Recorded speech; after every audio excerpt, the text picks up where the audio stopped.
2025-26 குரு மிதுனத்தில் சஞ்சரிக்கும் காலங்களில் மேஷம் விருச்சிகத்திற்கு பகை வீடு சஞ்சரிக்கும் பாதிப்புகள் உண்டா? குரு பகை வீட்டில் சஞ்சரிப்பதால் பாதிப்புகள் ஏற்படுமா?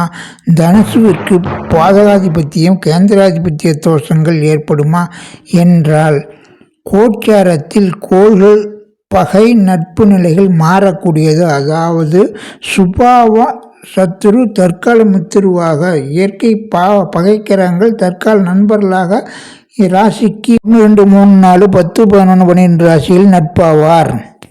நாம் பிறக்கும்போது ஒளிக்கதிர்கள் லக்கணத்தில் விழுகிறது. லக்கண ஒளியிலிருந்து பாதகஸ்தானம் கேந்திரஸ்தானங்களில் ஒளி பிரதிபலிப்புகளால் தோஷங்கள் ஏற்படுகிறது.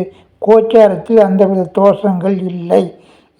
எனவே கோள்கள் என்ற சாரங்களின் ரீதியாகவும் பற்பல விதமான சூட்சும விதிமுறைகளின் ரீதியாகவும் பலன்களை அறிய எமது விளக்க வீடியோவில் பாருங்கள். வாழ்த்துக்கள்.